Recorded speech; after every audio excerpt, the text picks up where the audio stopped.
అందరికీ హాయ్ అండి. Welcome to Mallanna online academy. మనం ఇప్పుడు బయోసైన్స్ అంటే జీవశాస్త్రం లోపల హ్యూమన్ రీప్రొడక్టివ్ సిస్టమ్ గురించి తెలుసుకుంటున్నామండి. అయితే హ్యూమన్ రీప్రొడక్టివ్ సిస్టంలో ఫీమేల్ రీప్రొడక్టివ్ సిస్టమ్ ఏది సార్ అని అంటే ఫీమేల్ రీప్రొడక్టివ్ సిస్టమ్ గురించి మనం డిస్కషన్ చేయాలి సార్. ఫీమేల్ రీప్రొడక్టివ్ సిస్టమ్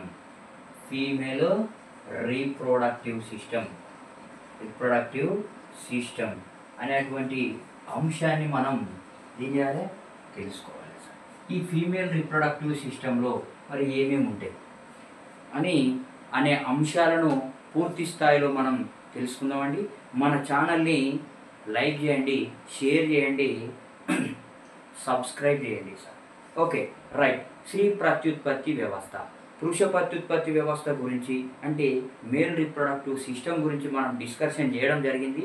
ఇప్పుడు మనం ఏం చేస్తున్నామని అంటే ఫీమేల్ రీప్రొడక్టివ్ సిస్టమ్ గురించి అధ్యయనం చేద్దాం. ఒకసారి ఏ ఏ అంశాలు ఉన్నాయో మనం ఒకసారి చూద్దాం సార్. అయితే ఈ ఫీమేల్ రీప్రొడక్టివ్ సిస్టమ్ గురించి ఏదైతే డిస్కషన్ చేస్తుందో అధ్యయనం చేసేటువంటి శాస్త్రాన్ని study of female reproductive system మరి ఏది చేస్తుంది సార్ అని అంటే ఆండ్రాలజీ అని పిలుస్తాం సార్. గైనకాలజీ అని పిలవడం జరుగుతుంది సార్. ఏమని పిలుస్తాం? గైనకాలజీ అని పిలుస్తాం సార్. ఫీమేల్ రీప్రొడక్టివ్ సిస్టమ్ గురించి తెలియజేసేటువంటి శాస్త్రాన్ని, అధ్యయనం చేసే శాస్త్రాన్ని మనం ఏమని పిలుస్తాం సార్ అని అంటే గైనకాలజీ అని పిలుస్తాం. దీని లోపల ఏ ఏ అంశాలు ఉంటాయి అనేటువంటి అంశాన్ని కూడా మనం తెలుసుకోవడం జరుగుతూ ఉంటుంది సార్. అయితే ముఖ్యంగా స్త్రీబీజ కోశాలు సార్. స్త్రీబీజ కోశాలు ఏమేమి ఉంటాయి?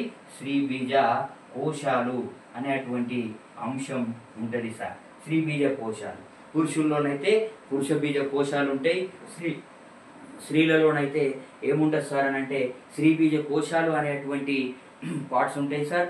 తర్వాత ఇంకా ఒక జత ఫాలోపియన్ ట్యూబ్స్ ఉంటాయి సార్.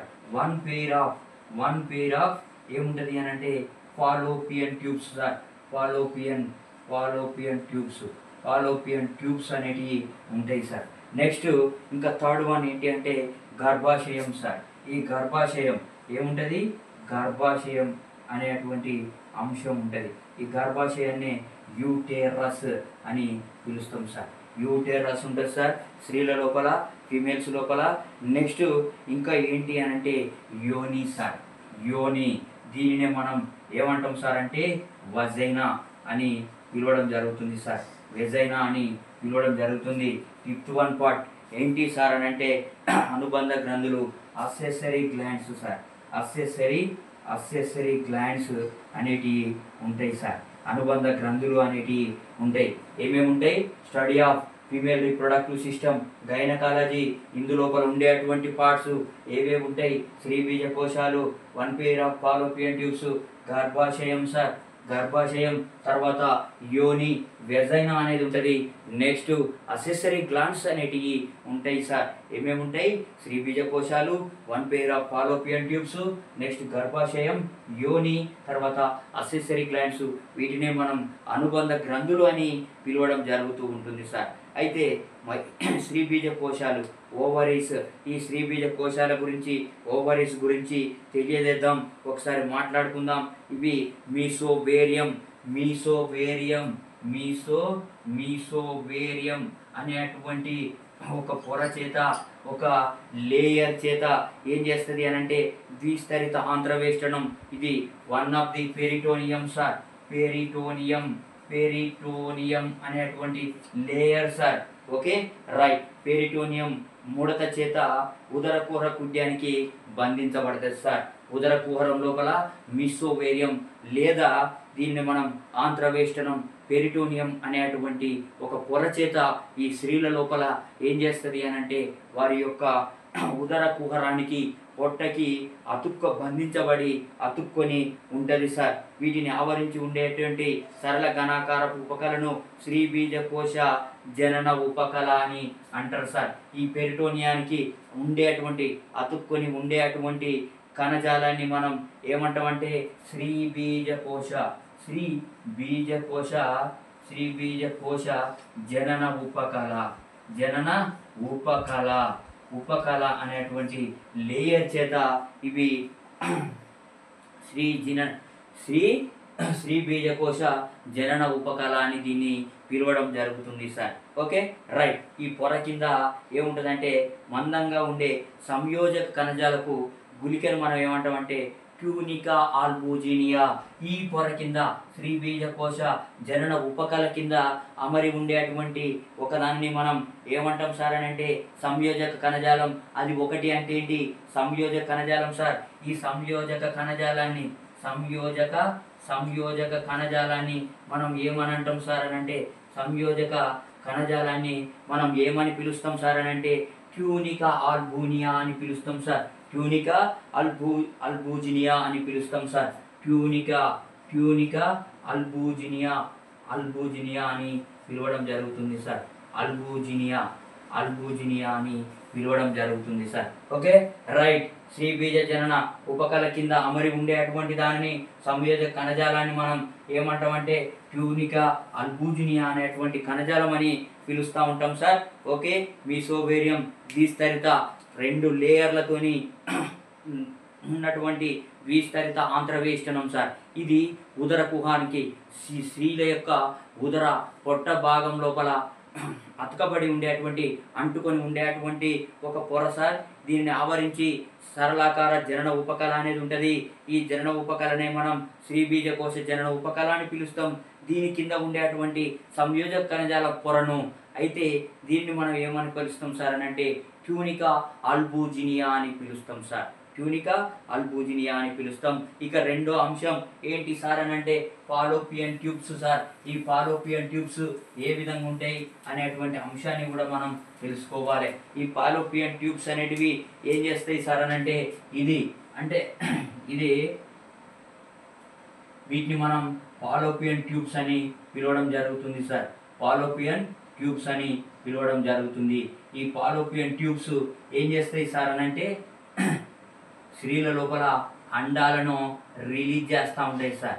అండాలను రిలీజ్ చేసేటువంటి వాటినే మనం ఏమంటాం సార్ అని అంటే ఫాలోపియన్ ట్యూబ్స్ అని పిలుస్తాం సార్. ఈ ఫాలోపియన్ ట్యూబ్స్ వీటినే మనం ఫాలోపియన్ ట్యూబ్స్ ఫాలోపియన్ నాళాలని పిలుస్తాం. ఇవి గర్భాశయానికి మీసోసాల్ స్పింక్స్ అనే ఆంత్రయోజని మడత చేత శ్రోణి కుడ్యానికి అతికి ఉంటాయి సార్. శ్రోణి కుడ్యం దిస్ ఈజ్ శ్రోణి పార్ట్ సార్. ఈ శ్రోణి కుడ్యానికి అతుక్కొని ఉంటాయి. దేంతోని అంటే mesosalpinx sir. Mesosalpinx అనేటువంటి దాని చేత ఇవి ఏం చేస్తాయి అంటే అతుక్కొని ఉంటాయి సార్. ఓకే మీసోసాల్ అనేటువంటి ఆంత్రయోజని పొర చేత అతకబడి ఉంటాయి. ఏవి సార్ అని అంటే ఫాలోపియన్ ట్యూబ్స్. వీటిని ఆవరించి ఉండేటువంటి ఏంటి సార్ అని అంటే వీటి బీజకోశాల పరిధి గర్భాశయం వరకు వ్యాపించిన తర్వాత ఇవి గర్భాశయం వరకు వ్యాపిస్తాయి సార్. ఈ గర్భాశయం వరకు వ్యాపించిన తర్వాత వ్యాపించిన నిర్మాణాలు వీటిలో ప్రధానంగా 3 భాగాలు ఉంటాయి సార్. ఏవేవి ఉంటాయి? ఫాలోపియన్ ట్యూబ్స్ లోపల కాలంచిక అనేటువంటిది ఉంటుంది సార్. ఒకటి కాలంచిక. ఈ కాలంచికని మనం ఏమంటాం సార్ అని అంటే ఇన్ఫాండిబులం అని పిలుస్తాం సార్. ఏమనంటాం? ఇన్ఫాండిబులం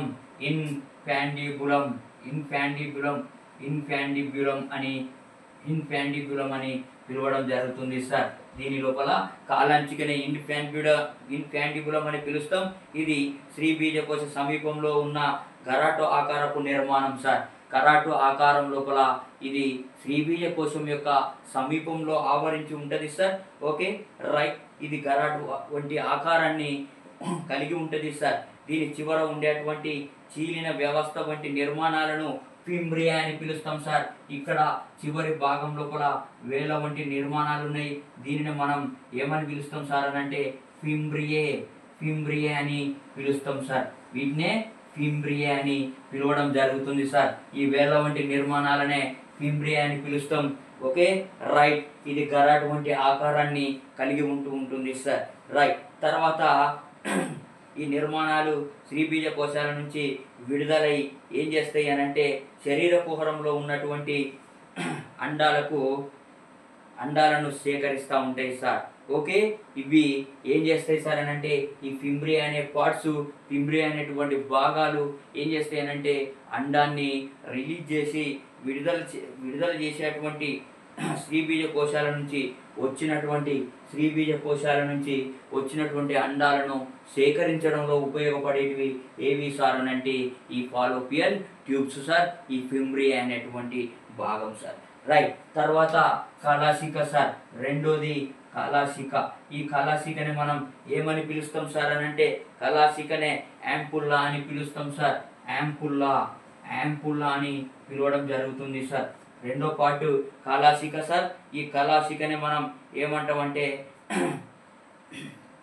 యాంపుల్లా అని పిలుస్తాం. ఇది మధ్య భాగం, దీనిలోనే ఫలదీకరణ జరుగుతుంది సార్. జరగడం జరుగుతుంది సార్. ఫలదీకరణ ఇక్కడ యాంపుల్లా అనేది ఉంటుంది. ఈ యాంపుల్లా మధ్య భాగం లోపల ఉంటుంది కాబట్టి దీనిని మనం ఫలదీకరణ జరిగేటువంటి ప్రాంతం అని పిలుస్తాం. ఫలదీకరించబడినటువంటి సంయుక్త బీజం ఫాలోపియన్ నాళంలో జరిగేటువంటి పెరిస్టాలిటిక్ చలనాల వల్ల ఏం జరుగుతుంది సార్ అని అంటే అది గర్భాశయంలోనికి వెళ్తుంది సార్. ఓకే, గర్భాశయంలోనికి ఇక్కడ నుంచి ఏం చేస్తుంది సార్ అని అంటే ఇక్కడ పెరిస్టాలిటిక్ చలనాలు అనేవి జరుగుతాయి. ఈ పెరిస్టాలిటిక్ చలనాల నుంచి ఏం చేస్తుంది అని అంటే గర్భాశయంలోనికి వచ్చేస్తుంది సార్. ఈ గర్భాశయంలోనికి వచ్చేసిన తర్వాత ఏం జరుగుతుంది అని అంటే తర్వాత ఈ గ్రీవం లేదా ఈస్తమస్ అనేటువంటి భాగం ఉంటుంది సార్. 3 భాగాలు ఉంటాయి. గ్రీవం లేదా ఈస్తమస్ సార్. ఈస్తమస్ అనేటువంటి భాగం ఉంటుంది సార్. ఈ ఈస్తమస్ ఏం చేస్తుంది అనేటువంటి అంశాన్ని కూడా మనం తెలుసుకోవాలి. ఇది చివరగా ఉండి గర్భాశయంతో కలపబడేటువంటి భాగం సార్. చివరగా ఉండి గర్భాశయంతో అటాచ్ అయ్యేటువంటి భాగాన్ని మనం ఈస్తమస్ అని పిలుస్తాం సార్. Okay, right. తర్వాత రెండవ అంశం ఏంటి సార్ అని అంటే యూటెరస్, గర్భాశయం సార్. ఈ గర్భాశయం లోపల ఇది ఏ విధంగా తయారవుతుంది? ఇది పియర్ ఆకారంలో ఉన్నటువంటి నిర్మాణం సార్. పియర్ ఆకారంలో ఉన్నటువంటి నిర్మాణాన్ని మనం ఏమంటాం సార్ అని అంటే దీన్నే గర్భాశయం లేదా యూటెరస్ అని పిలుస్తూ ఉంటాం. ఇది కండరయుతమై మీసోమెట్రియం అనే ఆంత్రవేష్టనం చేత కండరయుతంగా బలంగా ఉంటుంది. మీసోమెట్రియం అనే ఆంత్రవేష్టనంతో శ్రోణికుడ్యానికి అతికి ఉంటుంది సార్. ఇక్కడ ఈ శ్రోణికుడ్యానికి స్త్రీల లోపల శ్రోణికుడ్యానికి నడుము భాగంలో అతికి ఉంటుంది సార్. Okay, right. తర్వాత దీని కింద ఉండేటువంటి గర్భాశయ ముఖద్వారం సార్. ఓకే, సర్విక్స్ ద్వారా యోనిలోనికి తెరుచుకుంటుంది సార్. ఈ గర్భాశయ ముఖద్వారం ద్వారా ఎక్కడికి తెరుచుకుంటుంది అంటే యోనిలోనికి ఈ గర్భాశయం అనేది తెరుచుకోవడం జరుగుతుంది.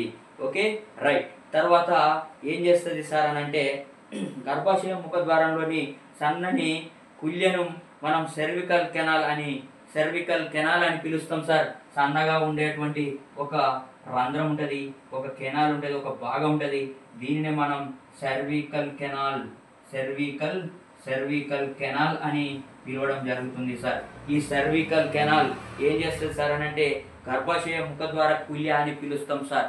గర్భాశయ ముఖద్వార కుల్య అని మనం ఈ ప్రాంతాన్ని గర్భాశయ ముఖద్వార కుల్య సెర్వికల్ కెనాల్ అని మనం పిలవడం జరుగుతుంది స్త్రీల లోపల. Okay, right. తర్వాత ఇది యోనితో కలిసి శిశు జనన మార్గాన్ని ఏర్పరుస్తుంది సార్. దేనితో కలుస్తుంది సార్ అని అంటే యోనితో కలిసి శిశువు పుట్టడానికి శిశు జనన మార్గాన్ని ఇది ఏర్పాటు చేయడంలో ఉపయోగపడేటువంటి ప్రాంతం ఏది అని అంటే సెర్వికల్ కెనాల్ సార్ స్త్రీల లోపల. Okay, right. తర్వాత గర్భాశయ కుడ్యం లోపల ఏం జరుగుతాయి అంటే 3 పొరలు ఉంటాయి సార్. గర్భాశయ కుడ్యంలో ఏం చేస్తాయి సార్ అని అంటే 3 పొరలు ఉంటాయి. ఈ 3 పొరలు ఏంటి? ఈ 3 పొరలు ఏ పొరలు ఉంటాయి సార్ అని అంటే ఒకటి పరి ఉపకల సార్. వెలుపలి పరి ఉపకల. Okay, right. తర్వాత ఏంటి అంటే కండర ఉపకల కండర ఉపకళ, వెలుపలి ఉపకళ కళ, కండర ఉపకళ అనేది ఉంటుంది. నెక్స్ట్ మూడోది ఏంటి సార్ అని అంటే మూడో పార్టు ఆంత్ర ఉపకళ, లోపలి వైపు ఉన్నటువంటిది ఏంటిది అని అంటే ఆంత్ర ఉపకళ సార్. ఆంత్ర ఉపకళ అనేది ఉంటుంది సార్. ఈ వెలుపలి ఉపకళ, కండర ఉపకళ, అదేవిధంగా ఆంత్ర ఉపకళ అనేటువంటి 3 పొరలు ఉంటాయి సార్. దేని లోపల గర్భాశయ కుడ్యం లోపల 3 పొరలు ఉంటాయి. అవి పరి ఉపకళ, వెలుపలి వైపు ఉన్నటువంటి భాగాన్ని పరి ఉపకళ అంటాం, మధ్యలో ఉన్నటువంటి భాగాన్ని కండర ఉపకళ అని అంటాం. కొద్దిగా కండరయుతమై ఉంటుంది. తర్వాత అంతరం లోపలి వైపు ఉన్నటువంటి దాన్ని మనం ఏమని పిలుస్తాం సార్ అని అంటే అంతర ఉపకళ అని పిలుస్తాం. గర్భాశయం ఎండోమెట్రియం సమయంలో, ఋతుచక్ర సమయంలో చక్రిక మార్పులను లోను కాగా ప్రసవ సమయం లోపల ఏం చేస్తుంది సార్ అని అంటే గర్భాశయ కండరం ఉపకళ అనేది దృఢమైన సంకోచాలను ప్రదర్శిస్తూ ఉంటుంది సార్. Okay right. ఒకవేళ కనుక ఈ గర్భాశయ ఎండోమెట్రియం అంతర ఉపకళ అనేది ఋతుచక్ర సమయం లోపల, మెన్స్ట్రువల్ సైకిల్ లోపల, ఆడవాళ్ళకి నెలసరి సమయం లోపల ఏం చేస్తుంది అంటే అనేక చక్రీయ మార్పులకు లోను అవుతూ ఉంటుంది సార్. Okay right. ఈ మార్పులకు లోను కాగా ప్రసవ సమయంలో ఏం చేస్తుంది అమ్మాయి, ఈ ఫిమేల్ అనేది ఎప్పుడైతే కన్సీవ్ అవుతుందో తిరిగి డెలివరీ అయ్యేటువంటి సమయం లోపల కండర ఉపకళ మయోమెట్రియం అనేది దృఢమైనటువంటి సంకోచాలను కలగజేసి ఏం చేస్తుంది అని అంటే పిండము బయటికి రావడానికి ఉపయోగపడేటువంటిది, ఆ స్ప్రింగ్ బయటికి రావడానికి ఉపయోగపడేటువంటిది ఏంటిది అంటే అంతర ఉపకళ అని మనం చెప్పడంలో ఎటువంటి సందేహం లేదు సార్. తర్వాత యోని సార్. ఈ యోని వెజైనా సార్. ఈ వెజైనా లోపల ఏమేమి అంశాలు ఉంటాయి అనేటువంటి అంశాన్ని కూడా మనం చూడాలి. వెజైనా లోపల ఏమేమి ఉంటుంది, యోని అనేది ఉంటుంది సార్ స్త్రీల లోపల. ఈ యోని వెజైనా సార్. ఈ వెజైనా అనేటువంటి భాగం ఏం చేస్తుంది అనేటువంటి అంశాలను కూడా తెలుసుకోవాలి. ఇది విశాలంగా ఉండేటువంటి తంతు కండరయుత నాళం, చాలా విశాలంగా ఉంటుంది సార్. విశాలంగా ఉండేటువంటి కండరయుత భాగం సార్. కండరయుత భాగం యోని సార్. Okay right. తర్వాత ఇంకా ఏమి ఉంటుంది సార్ అని అంటే గర్భాశయ ముఖద్వారం నుంచి అలిందం వరకు వ్యాపించి ఉంటుంది సార్. గర్భాశయ ముఖద్వారం నుంచి ఏం చేస్తుంది అని అంటే అలిందం వరకు ఇది వ్యాపించి ఉంటుంది సార్. అలిందం వరకు వ్యాపించి ఉండేటువంటి భాగం వెజైనా సార్. నెక్స్ట్ ఈ వెజైనా ఏం చేస్తుంది అంటే స్త్రీ బాహ్య జననాంగాలను సూచిస్తూ ఉంటుంది సార్. ఇక దీని లోపలి తలం కెరాటిన్ రహిత శిలకల ఉపకళను కలిగి ఉంటుంది సార్. కెరాటిన్తో కూడినటువంటి ఉపకళ కాదు, కెరాటిన్ రహిత ఉపకళ. కెరాటిన్ ఎక్కడ ఉంటుంది సార్ అని అంటే గోళ్ళ లోపల ఉంటుంది. కెరాటిన్ ఉండడం వలనే గోళ్ళు ఆరోగ్యంగా ఉంటాయి సార్. మానవునికి అన్ని జీవుల లోపల కెరాటిన్ ఉన్నట్లయితే చర్మం కూడా చాలా సున్నితంగా తయారై ఉంటుంది. కాబట్టి ఈ కెరాటిన్ రహిత శిలకల ఉపకళ అనేది ఉంటుంది. ఇది అధిక ప్రసరణ కలిగి యోని రంధ్రం ద్వారా అలిందం వరకు తెరుచుకుంటూ ఉంటుంది సార్. యోని రంధ్రం ద్వారా ఏం చేస్తుంది అంటే బయటకు అలిందం వరకు తెరుచుకొని ఉండేటువంటి అలిందం వరకు తెరుచుకుంటుంది సార్. Okay right. విశాలంగా ఉండే భాగం గర్భాశయ ముఖద్వారం అలిందం వరకు వ్యాపించి ఉంటుంది. యోని రంధ్రం ద్వారా అలిందం వరకు తెరుచుకొని ఉండేటువంటి భాగమే యోని. దీనిని మనం వెజైనా అని పిలుస్తాం సార్. Okay right. యోని పరివృత్తం, దీని చుట్టూ ఉన్నటువంటి ప్రాంతాన్ని ఉల్వా లేదా యోని పరివృత్తం అంటాం సార్. యోని చుట్టూ ఉన్నటువంటి భాగాన్ని మనం ఏమని పిలుస్తాం సార్ అని అంటే యోని పరివృత్తం అని పిలవడం జరుగుతుంది సార్. యోని పరివృత్తం అని పిలవడం జరుగుతూ ఉంటుంది సార్. రైట్. ఇది స్త్రీ యొక్క బాహ్య జననాంగాలను సూచించేటువంటి భాగం సార్. స్త్రీ యొక్క బాహ్య జననాంగాలను సూచించే భాగం ఏది అని అంటే యోని పరివృత్తం. Okay right sir. అలిందం 2 రంధ్రాలను కలిగి ఉంటుంది సార్. ఈ అలిందం అనేది 2 రంధ్రాలను కలిగి ఉంటుంది. ఒకటి ఏంటి అంటే యోని ఊర్ధ్వ బాహ్య ప్రసేక రంధ్రం సార్. పై భాగంలో ఉన్నటువంటి రంధ్రాన్ని మనం ఏమంటామనంటే ఊర్ధ్వ బాహ్య ప్రసేక రంధ్రం సార్. ఊర్ధ్వ బాహ్య ప్రసేక రంధ్రం అంటే యూరిన్ పాస్ చేయడానికి ఉండేటువంటి రంధ్రాన్ని ఊర్ధ్వ బాహ్య ప్రసేక రంధ్రం అని పిలుస్తాం సార్. ఇది యూరిన్ సీక్రెట్ చేయడంలో, యూరిన్ ని రిలీజ్ చేయడంలో, బయటకు విసర్జించడంలో ఉపయోగపడేటువంటి భాగం ఊర్ధ్వ బాహ్య ప్రసేక రంధ్రం సార్. Okay right. తర్వాత నిమ్న యోని రంధ్రం సార్. కింద ఉన్నటువంటి రంధ్రాన్ని మనం ఏమంటామంటే నిమ్న యోని రంధ్రం అని పిలుస్తాం సార్. యోని లోపల 2 రంధ్రాలు ఉంటాయి. ఏంటి అంటే ఊర్ధ్వ బాహ్య ప్రసేక రంధ్రం, ఇది యూరిన్ విసర్జించడానికి ఉపయోగపడేది. తర్వాత నిమ్న యోని రంధ్రం, ఇది ఏం చేస్తుందో దీని యొక్క పనిని మనం తెలుసుకుందాం. యోని రంధ్రం హైమన్ లేదా కన్య పొర చేత, యోని రంధ్రం అనేది ఏం చేస్తుంది అని అంటే యోని రంధ్రం అనేది హైమన్ పొర చేత హైమన్ లేయర్ చేత కప్పబడి ఉంటుంది సార్ యోని రంధ్రం అనేది. తర్వాత ఈ శ్లేష్మంతో పాక్షికంగా మూయబడి ఉంటుంది సార్. అలిందం 2 జతల చర్మపు మడతలచే ఆవరించబడి ఉంటుంది సార్. 2 జతల శ్లేష్మపు మడతల చేత ఆవరించబడేటువంటి దాన్ని మనం అలిందం అని పిలుస్తాం సార్. అవి పలుచని లోపలి పెదవులు సార్. లెబియా మైనోరా అని పిలుస్తాం సార్. లోపలి వైపు ఉన్నటువంటి భాగాలను లెబియా మైనోరా అని పిలుస్తాం. బయటి వైపు ఉన్నటువంటి రంధ్రాలను మనం ఏమంటాం సార్ అని అంటే బయట పెదవులు లెబియా మెజోరా అని పిలుస్తాం sir. Okay right. Labia minora అనేటువంటి 2 రకాల పొరల చేత ఇది ఆవరించబడి ఉంటుంది సార్. రైట్. తర్వాత లోపలి పెదవులు కలిసే పై భాగంలో లోపలి వైపు ఉన్నటువంటి పెదవులు కలిసే పై భాగంలో ఉన్నటువంటి రంధ్రాన్ని మనం ఏమంటాం సార్ అని అంటే ప్రసేక రంధ్రం అంటే సున్నితమైనటువంటి స్తంభించగల గుహ్యాంకురం సార్. దీనినే క్లిటోరిస్ అని కూడా పిలుస్తాం సార్. దీనినే మనం క్లిటోరిస్ అని పిలవడం జరుగుతుంది సార్. రైట్. నిర్మాణం ఉంటుంది. ఇది పురుష మేహనానికి సమజాతం. స్త్రీల లోపల పురుషుల లోపల ఉండేటువంటి ఈక్వల్ టు పెనిస్ సార్. ఇక్కడ ఉండేటువంటి దీనినే మనం ఏమంటాం సరే గుహ్యాంకురం అని పిలుస్తాం. దీనిని క్లిటోరిస్ అని పిలుస్తాం.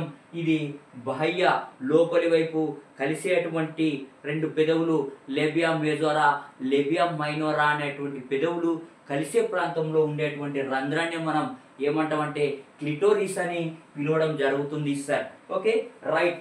ఇది ఏ దానికి సమజాతం, మరి దేనికి ఈక్వల్ సార్ అని అంటే పురుషుల లోపల ఉండేటువంటి పెనిస్ కు ఈక్వల్ అయినటువంటి దాన్నే మనం ఏమంటాం సార్ అని అంటే గుహ్యాంకురం లేదా క్లిటోరిస్ అని పిలవడం జరుగుతుంది సార్. రైట్. తర్వాత అంతర్గతంగా రెండింటికి కార్పోరా కావేర్నోసా ఊతమిస్తుంది సార్. ఈ రెండింటి మధ్యలో కార్పోరా ఏముంటుంది సార్ అని అంటే ఈ 2 రంధ్రాల మధ్యలో పై వైపు ఉన్నటువంటి రంధ్రం, తర్వాత కింది వైపు ఉన్నటువంటి రంధ్రాలు 2 కలవకుండా వీటికి ఊతంగా ఉండేటువంటి దాన్ని మనం ఏమంటాం అంటే కార్పోరా కావేర్నోసా అని పిలుస్తాం సార్. కార్పోరా కావేర్నోసా అని పిలవడం జరుగుతుంది సార్. కార్పోరా కావేర్నోసా అని పిలవడం జరుగుతూ ఉంటుంది సార్. రైట్. బయటి పెదవుల పై భాగంలో ఉండేటువంటి ఉబ్బెత్తు ప్రాంతాన్ని ఈ బయట వైపు ఉండేటువంటి పెదవులు ఉంటాయి సార్ స్త్రీల లోపల. దీనిని ఉబ్బెత్తుగా ఉండేటువంటి నిర్మాణాన్ని మనం ఏమని పిలుస్తాం సార్ అని అంటే మ్యాన్స్ ప్యూబిస్ అని పిలుస్తాం సార్. మ్యాన్స్ ప్యూబిస్ అని పిలవడం జరుగుతూ ఉంటుంది సార్. రైట్. తర్వాత దీని చర్మంపై జగన రోమాలు అనేటువంటివి ఉంటాయి సార్. వెంట్రుకల చేత కప్పబడి ఉంటది పై భాగం. అంటే స్త్రీల లోపల యోని రంధ్రం అనేది ఏం చేస్తుంది అని అంటే మ్యాన్స్ ప్యూబిస్ అనేది ఏం చేస్తుంది వెంట్రుకల చేత కప్పబడి ఉండేటువంటి భాగం సార్. ఇది కొవ్వు కణజాల దిండు ఉంటుంది సార్. ఈ జగన రోమాల కింద ఏముంటుంది సార్ అని అంటే, ఈ జగన రోమాల కింద ఇక్కడ చిన్న చిన్న వెంట్రుకలు అనేవి ఉంటాయి సార్. వీటి కింద ఏముంటుంది అని అంటే కొవ్వు కణజాలం అనేది నిర్మించబడి ఉంటుంది సార్. కొవ్వు కణజాల దిండు అనేది ఉంటుంది. రైట్. ఈ స్త్రీ యొక్క యోని లోపల, అంటే స్త్రీ యొక్క యోని లోపల 2 రంధ్రాలు ఉంటాయి. దీనిని బాహ్య ప్రసేక రంధ్రం అంటాం, దీనిని అంతర ప్రసేక రంధ్రం అని కూడా అంటాం. ఇది బాహ్యంగా ఉండేటువంటి దాన్ని మనం ఏమంటాం సార్ అని అంటే ఉయ్యాంత్రం అని పిలుస్తాం. తర్వాత ఇది పురుష మేహనానికి సమజాతం అని పిలుస్తాం. కింది వైపు ఉండేటువంటి దానినే మనం కార్పోరా కావేర్నోజా అని ఓకే అంతరంగా ఉండే రెండింటి మధ్య, ఈ 2 రంధ్రాల మధ్య కార్పోరా క్యావెర్నోసా అనేది అడ్డుకట్టలాగా విభజించబడి ఉంటుంది సార్. రైట్. తర్వాత పై భాగంలో ఉండేటువంటి దాన్ని ఏమంటామనంటే మ్యాన్స్ పూబీస్ అని పిలుస్తాం. దీన్ని కప్పి ఏముంటాయి, వెంట్రుకలు ఉంటాయి. ఈ వెంట్రుకల కింద ఉండేటువంటి కణజాలం ఏంటి అంటే కొవ్వు కణజాలం చేత ఇవి ఆవరించబడి నిర్మించబడి ఉంటాయి sir. Okay. Right. Accessory glands sir. స్త్రీల లోపల ఏముంటాయంటే అనుబంధ గ్రంథులు ఉంటాయి. మరి పురుష ప్రత్యుత్పత్తి వ్యవస్థలో కూడా ఏముంటాయి సార్ అని అంటే అనుబంధ గ్రంథులు అనేటివి ఉంటాయి సార్. ఈ అసెసరీ గ్లాండ్స్ అనేటివి స్త్రీల లోపల ఏమేమి ఉంటాయి అనేది విషయం తెలుసుకోవాలి. ఈ accessory glands, accessory glands sir. ఈ అసెసరీ గ్లాండ్స్ అనేటివి ఏమేమి ఉంటాయి అని అంటే బర్తోలిన్ గ్లాండ్స్ సార్. స్త్రీల లోపల బర్తోలిన్ గ్లాండ్స్ అనేటివి ఉంటాయి సార్. బర్తోలిన్ గ్లాండ్స్ అనేటివి ఉంటాయి. ఈ బర్తోలిన్ గ్లాండ్స్ యొక్క పని ఏంటి, తర్వాత నెక్స్ట్ ఇంకా ఏముంటాయి అని అంటే స్కిన్ గ్లాండ్స్ అనేటివి ఉంటాయి సార్. స్కిన్ గ్లాండ్స్ అనేటివి ఉంటాయి. ఈ స్కిన్ గ్లాండ్స్ ఏం చేస్తాయి, మరి బర్తోలిన్ గ్లాండ్స్ ఏం చేస్తాయి? స్కిన్ గ్లాండ్స్ యొక్క పని ఏంటి? క్షీర గ్రంథులు అనేటివి ఉంటాయి సార్. క్షీర గ్రంథులు మిల్క్ గ్లాండ్స్ సార్. ఇవి మిల్క్ గ్లాండ్స్ సార్. ఈ మిల్క్ గ్లాండ్స్ ఏం చేస్తాయో మనం వీటిని చర్చించుకోవాలి సార్. రైట్. ఈ బర్తోలిన్ లేదా అగ్ర అలింద గ్రంథులు సార్ యోని రంధ్రానికి కొద్దిగా కిందిగా ఉండేటువంటి దాన్నే యోని మార్గం జారడానికి తోడ్పడేటువంటి స్రావాన్ని స్రవిస్తుంది సార్. ఓకే. యోని లోపల బర్తోలిన్ గ్లాండ్స్ ఉంటాయి. ఇవి యోని లోపల ఆ యోని తడిగా ఉండడానికి ఉపయోగపడేటువంటి గ్రంథులు ఏవి సార్ అని అంటే Bartholin glands sir. Okay. Right. ఇది జారడానికి తోడ్పడేటువంటి స్రావాన్ని బర్తోలిన్ గ్లాండ్స్ అనేటివి తడి ఉండడానికి ఉపయోగపడే గ్రంథులు ఏవి అంటే బర్తోలిన్ గ్లాండ్స్. వీటినే అగ్ర అలింద గ్లాండ్స్ అని కూడా పిలుస్తాం. అయితే ఇవి పురుషుల లోపల కౌపర్ గ్రంథులకు సమానం సార్. పురుషుల లోపల కౌపర్ గ్లాండ్స్ సార్. ఈ కౌపర్ గ్లాండ్స్ సమానం ఏది అని అంటే ఈ బర్తోలిన్ గ్లాండ్స్. ఇవి స్త్రీల లోపల ఏం చేస్తాయి, ఇవి యోని లోపల ఉండి ఏం చేస్తాయి అని అంటే యోని తడి ఆరకుండా ఉంచడానికి ఉపయోగపడేటువంటి గ్రంథులు ఏవి అని అంటే బర్తోలిన్ గ్లాండ్స్ సార్. రైట్. తర్వాత ఇంకా ఏంటి అంటే స్కిన్ గ్లాండ్స్ సార్. ఈ స్కిన్ గ్లాండ్స్ యొక్క పని విధానం ఏంటి, మరి ఈ స్కిన్ గ్లాండ్స్ యొక్క పని విధానం ఏంటి అని అంటే ఇవి యోని పూర్వాంత కుడ్యం వద్ద ప్రసేకం కింద ఉంటాయి సార్. యోని పూర్వాంత కుడ్యం వద్ద ఉంటాయి సార్. పూర్వ భాగం లోపల ఉండి ఏం చేస్తాయి అని అంటే ప్రసేకం కింద ఉంటాయి సార్. ఇవి క్షార జిగట స్రావాన్ని స్రవించి పౌరుష గ్రంథులకు సమజాతంగా ఉంటాయి సార్. అయితే యోని అనేది ఆమ్లయుతంగా ఉండకుండా ఏం చేస్తాయి అంటే క్షారంగా మరియు జిగటగా ఉండేటువంటి స్రావాన్ని ఇవి స్రవించడంలో ఉపయోగపడే గ్రంథులు ఏంటి అంటే స్కిన్ గ్లాండ్స్ సార్. రైట్. తర్వాత క్షీర గ్రంథులు సార్. ప్రతి స్త్రీ లోపల, ప్రతి ఫీమేల్ ఎనిమల్ లోపల ఉండేటువంటి ప్రత్యేకమైనటువంటి గ్రంథులు ఏవి అని అంటే మిల్క్ గ్లాండ్ సార్. ఈ మిల్క్ గ్లాండ్ యొక్క ఉపయోగం ఏంటి అంటే పాలను ఉత్పత్తి చేసి తమ బిడ్డలకు, తమ పిల్లలకు ఇవ్వడమే ఈ మిల్క్ గ్లాండ్ యొక్క పని సార్. రైట్. తర్వాత ఇవి వక్షోజాలని కూడా అంటారు సార్. స్త్రీల లోపల వక్షోజాలని కూడా పిలుస్తాం. ఇవి పాల ఉత్పత్తి చేస్తాయి. మిల్క్ గ్లాండ్ యొక్క పని ఏంటి? మిల్క్ని ఉత్పత్తి చేస్తాయి.